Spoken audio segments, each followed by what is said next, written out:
My son's bedroom makeover was an investment of time, about 8 weekends, and a little bit of money for some new furniture that would go with him when he eventually moves out on his own. This contemporary masculine look was much more appropriate for a career-minded college man.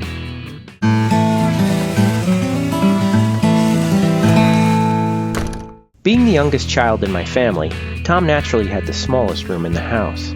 The two-tone blue paint was about 10 years old, and it was decorated with remnants of his old interests: rock band posters, skateboard shelves, Legos, Hess trucks, and Harry Potter books. Worst of all, Tom was still using the same 45-year-old ugly furniture that I grew up with. Well, since Julie moved out on her own this year, we decided to give Tom the larger room and convert his old one into an office/guest room. You may remember me using Julie's room to build the Bedbridge bookcase project, which I brought to her new apartment in Florida. This makeover began by cleaning out everything she left behind, and we touched every surface in the room. Let's start at the top. The room had really bad recessed lights when we moved in 18 years ago. We removed them at some point, covering up the holes, and installed these ugly, really hot halogen beasts. I took down the ugly lights and installed new 6-inch cans in the existing holes. Here's a tip: if you want to patch small holes in a stucco ceiling, just fill it with joint compound and dab with a wet paper towel to give it a bit of texture. It practically disappears after you paint. I like to caulk all the gaps around molding every time I repaint a room. Just smooth it with a wet finger. In the hi-hats, I installed modern LED spotlights that swivel and have a cool silver reflector so that you don't get glare when you walk into the room.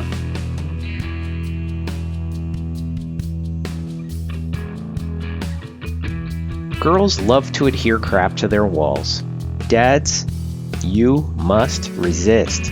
Otherwise, you better learn how to skim coat, and sand, and vacuum, and dust before you paint.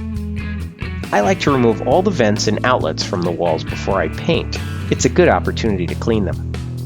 Now that all the prep was done, I could finally start painting the walls. I find it's easiest to paint the baseboards first because I don't need to be careful cutting in that little top edge.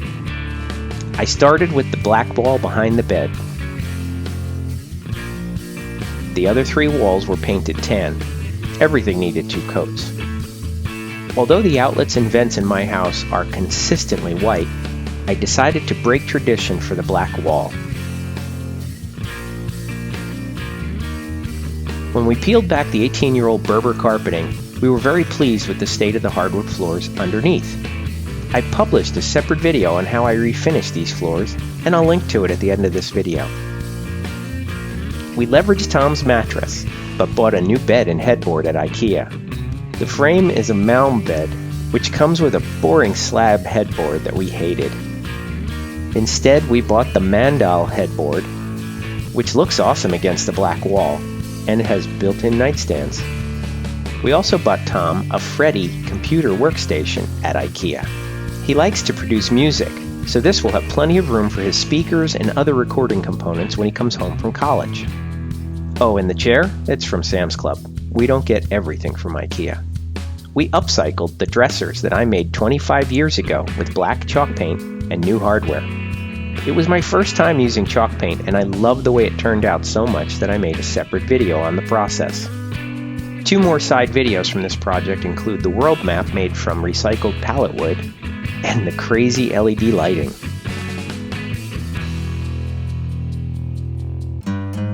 Be sure to check out these related videos and more on my website, HandyDadTV.